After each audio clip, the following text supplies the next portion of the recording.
Agora nós vamos estudar a atividade agropecuária no Brasil, especificamente o agronegócio. Mas por que é importante estudarmos isso? É importante estudarmos o agronegócio devido à sua grande participação no PIB do Brasil e também devido aos impactos ambientais dessa atividade. Eu trouxe aqui esse infográfico elaborado pelo G1 em 2019, baseado nos dados do Ministério da Agricultura, da Confederação da Agricultura e Pecuária do Brasil, a CNA, e do IBGE.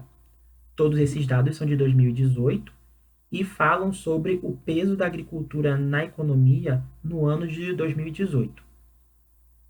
Podemos ver aqui no infográfico que o PIB total do Brasil em 2018 foi de 6,8 trilhões de reais. Desse valor, o PIB do agronegócio, que envolve insumos, agricultura e pecuária, foi de 1,43 trilhão de reais. E desse valor, o PIB da agricultura foi de 297,7 bilhões de reais. Então, olhando esse infográfico, fica bastante evidente para a gente a importância que o agronegócio possui na sua participação em relação ao PIB total, que foi em torno de 20%, o que para uma atividade apenas é um valor bastante considerável. Para entendermos como o agronegócio se consolidou no Brasil, vamos ver primeiramente a Revolução Verde, que foi esse processo de modernização da agricultura nos países em desenvolvimento no período do pós-Segunda Guerra Mundial, com o objetivo de combater a fome. Esse processo teve financiamento de grandes economias mundiais. A Revolução Verde começou no mundo na década de 1950 e foi ganhando força no Brasil na década de 1970. Esse processo de modernização envolvia variadas técnicas, como seleção de sementes, máquinas, produtos pesticidas, conhecidos também como agrotóxicos, o uso de fertilizantes e cálcio no solo para maior produtividade. Essa Revolução Verde trouxe contribuições para a modernização do campo no Brasil, voltado especificamente para o agronegócio, que é essa produção de alimentos em grande escala voltada para exportação. Essas contribuições foram muito relevantes na pecuária e na agricultura. Na pecuária, houve um aumento da produção de bovinos, frangos e suínos. Entretanto, em relação aos bovinos, houve uma aceleração do efeito estufa a partir do metano produzido por eles, no processo de digestão. Em relação à agricultura, eu trouxe um outro infográfico elaborado pelo G1, baseado nas mesmas fontes do infográfico anterior, só que agora falando sobre o tamanho dos principais produtos agrícolas, em bilhões, no ano de 2018. Nesse infográfico, podemos ver que o Brasil possui uma grande produção de soja, de cana-de-açúcar, de milho, algodão e café. A participação da soja é de mais de 147 bilhões de reais em 2018, a cana-de-açúcar 63 bilhões, o milho 48 bilhões, o algodão 35 bilhões e o café 25 bilhões de reais. Desses produtos, é importante destacar que a soja é um produto muito importante para o Brasil, porque o Brasil é o segundo maior produtor do mundo, tendo aí grande parte da sua produção sendo exportada.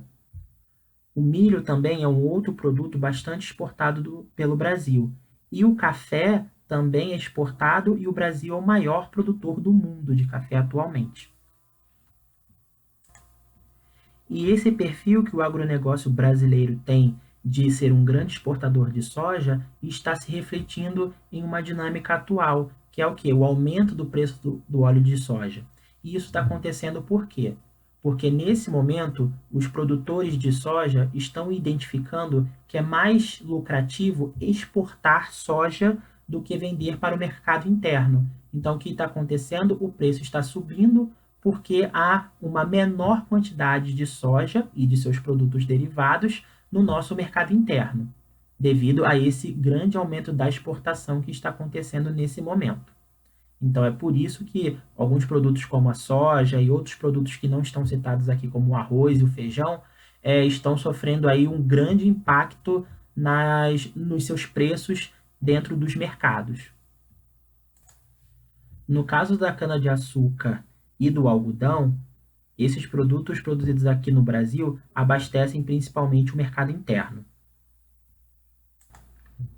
Os impactos negativos que essa modernização trouxe foi esse grande desemprego no campo, causando um fenômeno chamado êxodo rural, que nós veremos a seguir, e também acabou que a Revolução Verde não conseguiu atingir o seu objetivo, que era erradicar a fome, né? Atualmente, temos muitas pessoas no mundo que ainda passam fome.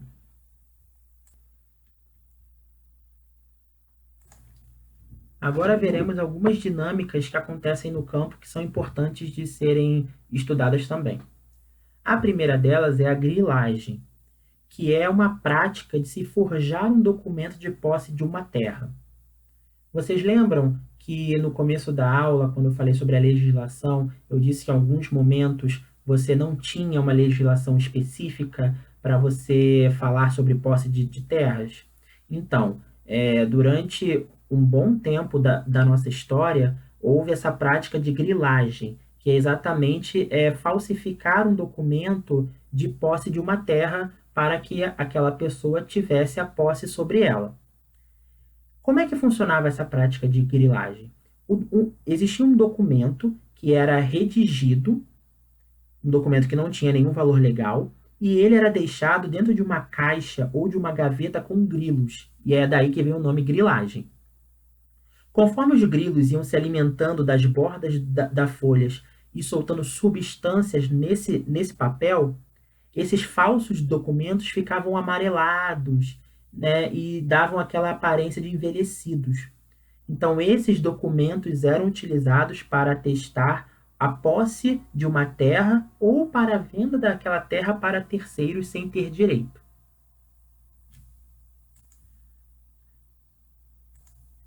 Quem produz esse tipo de documento é chamado de grileiro, e a terra que é supostamente ligada a esse documento é chamada de terra grilada.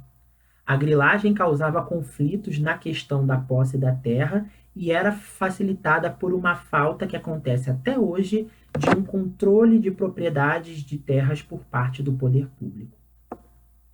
Um outro fenômeno que acontece no campo e que nós já conversamos sobre ele um pouco antes na aula foi o êxodo rural, né? O que é esse êxodo rural? Esse êxodo rural é essa saída forçada de trabalhadores do campo para a cidade em busca de emprego. E isso acontece por quê? Porque com a Revolução Verde, o desemprego no campo se tornou muito grande. E aí as pessoas precisando de trabalho, elas foram para a cidade em busca exatamente do seu sustento, né? E aí é esse fenômeno de êxodo rural que leva e explica todo esse processo. Uma outra dinâmica que acontece no campo e que, na verdade, também já tem bastante tempo que acontece, infelizmente, é o desmatamento, né? O desmatamento da vegetação exatamente para o pasto ou para o plantio. Então, o que a gente vê, por exemplo, atualmente, é o desmatamento da vegetação no centro-oeste, especificamente do Pantanal, e do norte do Brasil, na floresta amazônica, onde esse desmatamento vem crescendo recentemente, muito devido à expansão da fronteira agrícola do agronegócio, ou seja, essa necessidade de mais terras, de maior espaço para que a atividade aconteça. Apesar do Brasil já possuir várias áreas de exploração para o agronegócio, como o complexo chamado de Matopiba, que eu vou mostrar no próximo slide, novas áreas estão sendo devastadas, causando graves impactos ambientais e ameaçando a sobrevivência de animais, de vegetações, inclusive do próprio ser humano. Esse é o território de Matopiba, né, que na verdade essa palavra é a junção das siglas de 4 estados brasileiros onde está o Cerrado: né, que aí seria o MA do Maranhão, o TO do Tocantins, o PI do Piauí e o BA da Bahia, né? Então, essa área considerada muito produtiva, ela já está consolidada há um certo tempo, nessa área de Matopiba, onde basicamente a produção ali é de grãos, mas outras fronteiras agrícolas vêm sendo abertas cada vez mais e muitas delas pelo desmatamento. E o que a gente pode ver, por exemplo, é uma imagem como essa, onde a gente vê o Pantanal sendo desmatado por meio do fogo e aí podendo causar graves impactos à vida nossa, enquanto seres humanos, de animais e de outras vegetações também. E por fim, vamos falar sobre os movimentos sociais, né? Ou seja, os movimentos que lutam por essa reforma agrária. Como vimos no começo da aula, os movimentos sociais de reforma agrária começam a se organizar no período da Constituinte de 1946, quando os movimentos sociais da época começam a exigir do poder público uma divisão mais igualitária das terras. A partir da década de 1950, esses movimentos ganham força e passam a lutar até hoje pela reforma agrária. O movimento social mais conhecido de reforma agrária é o Movimento dos Trabalhadores Rurais Sem Terra, o MST, que também é conhecido como o Movimento dos Sem Terra. Esse movimento foi fundado em 1984 e, como o próprio nome diz, é formado por trabalhadores rurais sem terra. O Instituto Nacional de Colonização e Reforma Agrária, o INCRA, é a autarquia federal responsável por executar a reforma agrária e realizar o ordenamento fundiário nacional. Bom, gente, espero que essa aula tenha sido produtiva para vocês. Qualquer dúvida que vocês tiverem, podem entrar em contato e até a próxima.